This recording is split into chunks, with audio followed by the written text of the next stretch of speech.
your dreams.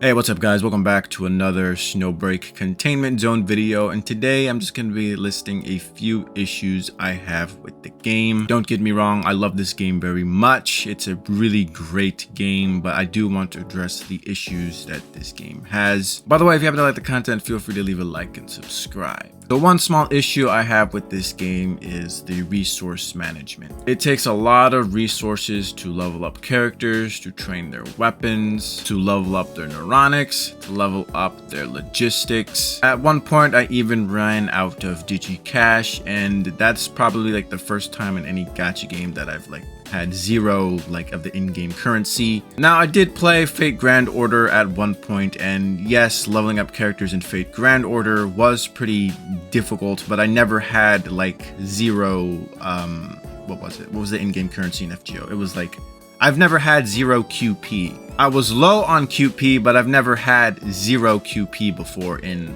Fate Grand Order. So when I had zero Digicash, I was a little surprised because I've never run out of in-game currency before like that. I do think they should change the resource management in this game. Maybe cut the cost of leveling up our characters, or maybe have the stages give a lot more of the items that we need, or maybe have an event that gives extra drops every now and then. I know when I played Fate Grand Order years ago, there were two events in the year that players were looking forward to. One event was Narrowfest, or some equivalent to Narrowfest, and one was the Christmas event, because both of those events basically gave you a shit ton of in-game currency to the point where you don't even have to worry about running out of stuff for the whole year. So maybe Snowbreak Containment Zone can have an event like that, but I do think they need to fix the resource management in this game, in my opinion. Another thing that they need to fix, and I think this is a must fix, especially since people are paying for this, is the battle pass. In the making of this video, I still have 37 days left of the battle pass, and I finished the battle pass 2 weeks ago, maybe 3 weeks ago. So by then I had maybe around 55 days left of the battle pass. They do gotta fix this battle pass. Maybe have it have more levels. It goes up to level 50. Maybe have it up to level 80 or level 90. I didn't even go that hard on the battle pass grinding for it. I basically just did the dailies and weeklies, and that was it. They should definitely consider extending the battle pass, because I think level 50 is too short. Genshin Impact's battle pass is at level 50 at its highest, and I don't even finish it that quickly. I think they need to rework the battle pass because, it's too short, and, for purchasing it for what, $20, I don't think it's really that worth purchasing. You do get a free skin, which is pretty nice, but it's just too short and the rewards are a little lacking.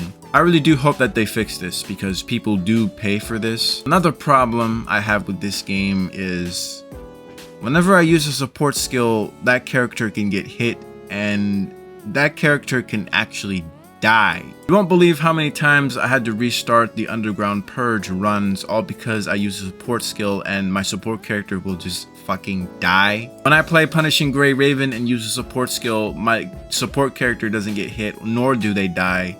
Same thing applies in Honkai Impact 3rd. When I use a support, they don't get hit, they don't die. So why should that happen in Snowbreak Containment Zone? It's really annoying to use a support skill and your support just dies while in the middle of supporting you. How the heck does that even work? Why is that allowed? The characters that you have on the sideline shouldn't be able to get hit nor fucking die. This is another small problem, and that problem is the character models. Now, on the home screen, the characters look very colorful, vivid, and full of life, but on the gameplay itself, they look a little more lifeless. So they do know how to make character models look more lively, but I don't know why they refuse to do that. Maybe it's just me, but the models in the gameplay they just look a little more lifeless to me. But on the home screen, they look pretty good, so I don't know how they messed that up. I'm not an expert on this. Maybe it's the shading or something, but I do think they need to have a little more touch for the models when you play them in the stages. I really like my characters to look pretty when I play them, you know what I mean? One last issue I'm going to talk about for Snowbreak Containment Zone, and this could be a pretty big issue since this is like a make it or break it for free-to-play players especially, and that is the banner system. I do think the banner system could use a little rework. Very best solution is for them to have a banner system pretty similar to Punishing Gray Raven. If you've never played PGR, it basically works like, you know, you get the guaranteed character at the 60th pull. I've never pulled on the weapon banner for PGR, so I don't remember how it works, but the character banners are pretty good, right? You get a guaranteed at the 60th pull. That's really great. So if you do all of your weeklies and dailies in PGR, you can basically get like any character. So the money that PGR makes is most likely from the skins, but it would be really fantastic if Snowbreak had a similar banner system to PGR. Another solution for them is maybe change the weapon banner. Instead of having the weapon banner in Snowbreak be like a 50-50, maybe have the weapon banner be like just a guaranteed weapon instead. Especially since the weapons in this game are pretty important. They can kind of make or break the character, especially for the ethereal cloud transing. Changing the weapon banner just could also be a great solution. Or just another simple solution is just to give out a little bit more freebies. So that's basically all the problems that I've had with Snowbreak Containment Zone. Whether the developers do something about this or not, I don't know, your guess is as good as mine. They have been pretty thoughtful so far, and they've been doing a pretty great job. So if they are considering changing some of these things, then I hope they do take their time with it and, you know, let us know.